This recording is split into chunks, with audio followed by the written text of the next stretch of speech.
प्रभातखबर.com, विश्वास वही, रफ्तार नहीं। झारखंड में पंचायत चुनाव कब होंगे, इसे लेकर स्थिति अब तक स्पष्ट नहीं है, लेकिन झारखंड सरकार जल्द से जल्द चुनाव कराने के पक्ष में है। सदन में ध्यान आकर्षण के तहत पंचायत चुनाव का मामला उठाया गया। पंचायत चुनाव 6 माह रोककर ओबीसी आरक्षण के साथ चुनाव कराने की मांग हुई, जिस पर सरकार की तरफ से ग्रामीण विकास मंत्री आलमगीर आलम का कहना था कि राज्य सरकार पंचायत चुनाव को और रोकने के पक्ष में नहीं है। अब अगर जल्द पंचायत चुनाव नहीं हुए तो 15वें वित्त आयोग की राशि केंद्र सरकार रोक देगी। उन्होंने कहा कि 31 मार्च 2020 में ही पंचायत का कार्यकाल खत्म हो गया था, लेकिन कोरोना की वजह से दूसरी बार चुनाव रोका गया। साल 2002 में सुप्रीम कोर्ट का आदेश आया है कि ट्रिपल टेस्ट के बाद ही आरक्षण दिया जा सकता है। मध्य प्रदेश में पंचायत चुनाव कराया गया था, जिसे बाद में कोर्ट ने खारिज कर दिया। भाजपा विधायक रामचंद्र चंद्रवंशी का कहना था कि 6 माह में क्या हो जाएगा।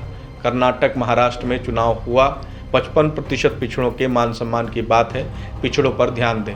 आप भी पिछड़ वर्ग से आते हैं। झामुमो विधायक दीपक बरुआ का कहना था कि राज्य के 13 जिले शेड्यूल एरिया में आते हैं। यहाँ पेशा कानून के तहत आदिवासी पंचायत होनी चाहिए।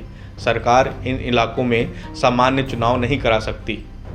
आलमगीर आलम ने कहा कि पिछड़ों का दर्द आज महसूस कर रहे हैं। बिहार में पिछड़ों को 27% आरक्षण था। राज्य गठन के बाद 14% आरक्षण किसने किया? हमें पिछड़ों की चिंता है, 27% आरक्षण देंगे। सुप्रीम कोर्ट ने पंचायती राज व्यवस्था के तहत पिछड़ी जातियों को आरक्षण देने के मामले में रमेश वाम बनाम महाराष्ट्र सरकार के मामले में फैसला देते हुए इस पूरे देश में लागू करने का आदेश दिया है। न्यायालय ने अपने फैसले में कहा है कि पंचायती राज व्यवस्था में पिछड़ों को आरक्षण देने के लिए ट्रिपल टेस्ट प्रक्रिया के तहत पिछड़ी जातियों की स्थिति का विश्लेषण कर उसका डाटा जमा करना होगा। इसके लिए आयोग का गठन करने का निर्देश दिया गया है। इसी के आधार पर आरक्षण तय किया जा सकता है।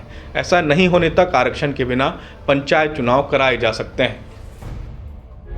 प्रभातखबर.com, विश्वास वही, रफ्तार नहीं।